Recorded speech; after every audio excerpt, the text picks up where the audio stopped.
店内に、もう客は誰もいない。しばらくして、前掛けをつけた若い男が、店から出てきて、店の前の看板を片付けようとした。しかし、途中で手を止めた。店の前にいた私と目が合ったからだ。私は客と間違われた。すいません。まだ閉店じゃありません。どうぞ中へ。男は笑顔でそう言うと。私のために店のドアを開けた。本当なら、はっきり言うべきだ。私は違います。客じゃありません。でも私はうっかり、そのドアから、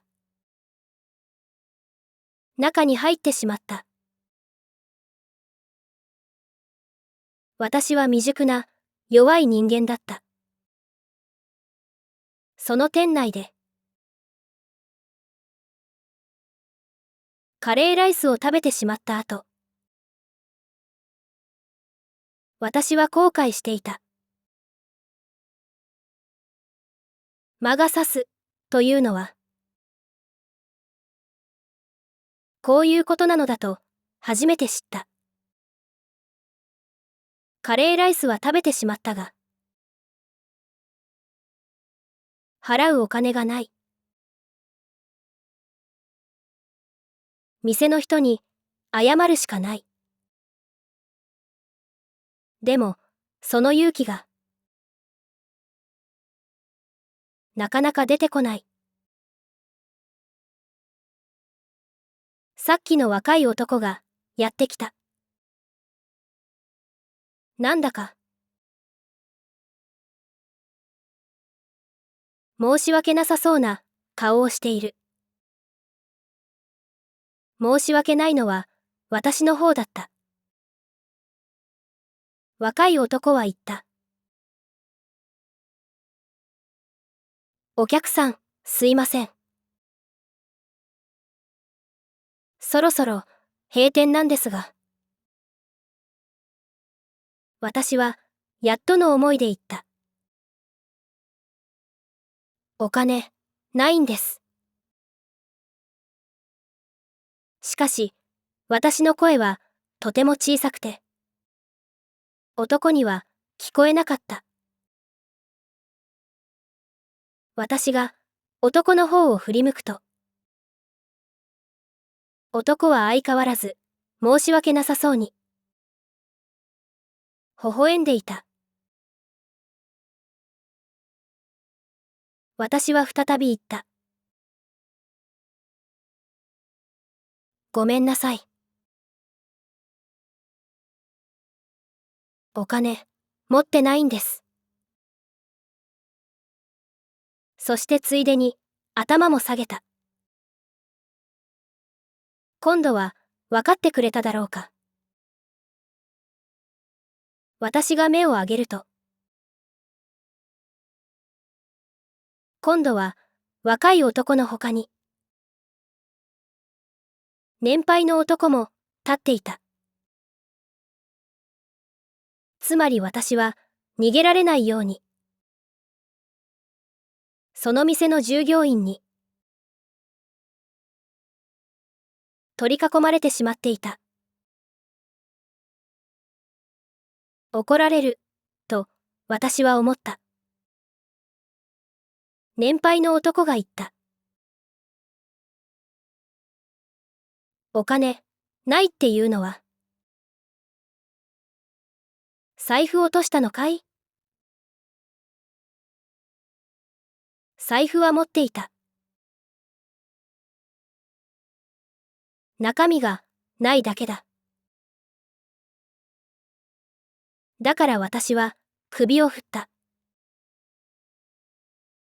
若い男が言う。失礼ですけど、一文なしの方？その通りだった。私はうなずいた。その時、なぜかその二人が、嬉しそうな顔をしたような気がした。りょうくん、この人に、ジュースでも持ってきてあげて。あ、それから、お皿もお下げしてね。年配の男が、嬉しそうにそう言うと。はい、ただいま。と若い男も、嬉しそうに答えた。どうやら、気がしただけでは、ないようだった。なぜだろう、気味が悪い。これから、何が起こるのだろう。年配の男が、私のテーブルの横の、椅子に座って、ニコニコしながら、私を見る。若い男が、オレンジジュースを持ってきて、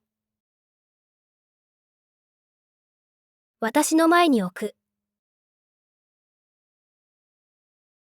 そして、年配の男が言う。あ、オレンジジュース飲むでしょ？おいしいよ。あ、これ、おごりだから。心配しなくて、いいからね。気味が悪かったが、私は、オレンジジュースを頂戴した。今の私は、食べ物にも、飲み物にも、飢えていた。ところで、お仕事は？若い男が、言いかけてやめた。一文なしの私に、仕事があるわけがなかった。年配の男が言う。失礼なこと聞くけど。行くところはあるの？行くところなど、なかった。私は首を振った。二人の目が輝いたような気がした。一体、なぜなのだろう。なぜ私が、一文なしで。仕事がなくて、行くところがないと。この二人は、嬉しいのだろう。その時、突然、そこにいた。三人目の男が、口を開いた。林さん、ダメですよ。身元がわからないし。第一、女性じゃないですか。あのおじさんだった。私のことは、覚えていないらしい。年配の男が言った。でもな、川本さん。この店には今、人手が必要なんだよ。客はどんどん増えてる。俺たち三人だけじゃ。もう、限界なんだよ。今の、この店の利益じゃ。普通に、人を雇うってことは、できないだろ？だから、給料出なくても、住むところと食べるものさえあれば、働いてくれる。こういうお嬢さんみたいな人が必要だろ。私は給料出なくても住むところと食べるものさえあれば働くなんて一言も言っていない。どうやら私は都合のいい労働力とみなされているようだった。腹が立った。人を舐めるなと思った。人に見下されて悔しかった。でも反論できなかった。私は無銭飲食をしたのだ。見下されて文句を言える立場ではない。なぜこんなことになってしまったのだろう。私は思った。仕事が嫌だったこと。会社に行くのが嫌だったこと。会社でうまくいかなかったこと。嫌な上司。複雑な人間関係。父や母と離れて一人で暮らしたこと。そして結局、私は逃げ出した。今さっき、私が入ってきた。あのドアの向こうには何もない。何の希望も、何の望みも。そして私の心はもう疲れてしまった。私にはもう行き場がなかった。あのおじさんが年配の男に言った。ここには独身男2人が住んでるんだ。そこに若い女性が加わって。何かあったらどうするんですか？何かする気なんですか？そう言ったのは私だった。突然私が何か言ったので。男3人は驚いたように私の方を見た。バカ、そんな気あるわけないだろ。おじさんが慌てて言う。だったらよろしくお願いします。私はそう言っていた。お金の入っていない財布の中から免許証を取り出し、おじさんの目の前に突き出した。身元はこれでいいですか？おじさんは、いいとも悪いとも言わない。ただ黙って私を見ていた。何か言わなければならないのに。言葉が出てこない。そんな時、人はこんな顔をする。すかさず年配の男が言う。りょうくん、お嬢さんを中にお連れして。はい、ただいま。と若い男。私に、こちらです。と先導する。私はついていった。後ろから、おいりょう、ちょっと待て。と、おじさんの声がしたが。りょうと呼ばれた、その若い男は、構わず中に入っていったので、私はついていった。後ろから年配の男の声。まあまあ、お嬢さんもその気だし。もう、しょうがないじゃないか。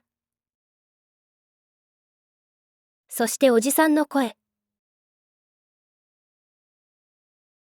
困りますよ。私は、2階の部屋の一つに案内された。そして私は、その日から、その店の住み込み店員になった。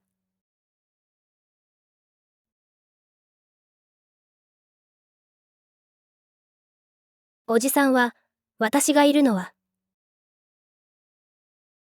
迷惑なはずだったが、出て行けとは言わなかった。翌日の朝、目が覚めて、1階に降りていくと、台所におじさんがいて、テーブルに朝食を用意していた。りょうくんはいなかった。まだ寝ているのかもしれない。私はどうしていいかわからず、突っ立っていた。やがておじさんが私に気づいた。座って食えよ。今、コーヒー入れてやる。私は席に着いた。ハムエッグが美味しそうだった。私は会社を辞めて以来、しばらくろくなものを食べていない。インスタントラーメンやもやし炒め、安い菓子パン、ごま塩を振りかけただけのご飯。私はまともな食事に飢えていた。私は一応、いただきます。と言って、おじさんの用意した朝食に口をつけた。美味しかった。ハムエッグって、こんなに美味しいものだったっけ？そう思った。そのうちに、りょうくんも起きてきた。おはようございます。と、私たちに声をかけた。おじさんも、おはよう、と答える。私だけが、まだ言っていない。おはようございます。と私は言った。おじさんは、黙っていた。りょうくんは、おじさんに話しかけた。天気の話、店の仕事の話、客の話。おじさんが、相槌を打つ。私は気がついた。りょうくんは、おじさんの機嫌を、取ろうとしている。なぜなら、おじさんの意に反して。ここに、私がいるからだ。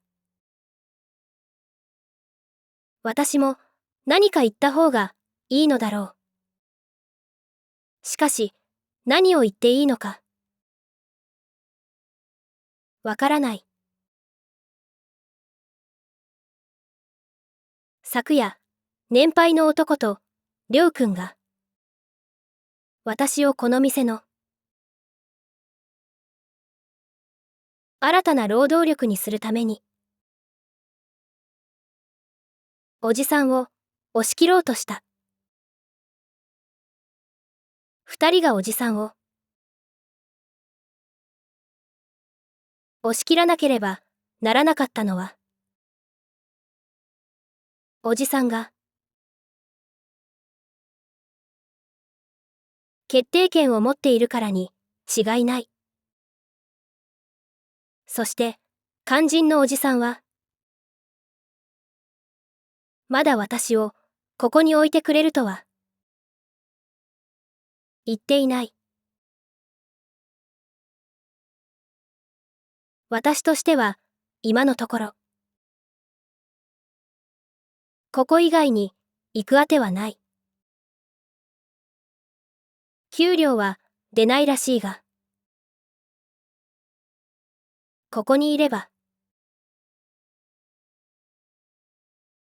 ご飯は食べられそうだ。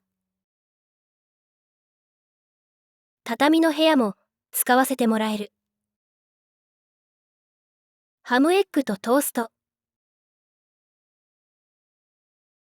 そして豆をひいて入れた。インスタントではないコーヒー。今の私にとっては悪くない。私は言った。私、何をしたらいいですか？おじさんではなく、りょうくんが答えた。とりあえず、掃除をお願いします。先に、表をほうきで掃いて。終わったら、店内の拭き掃除。そしておじさんに。そんな感じで、どうでしょう。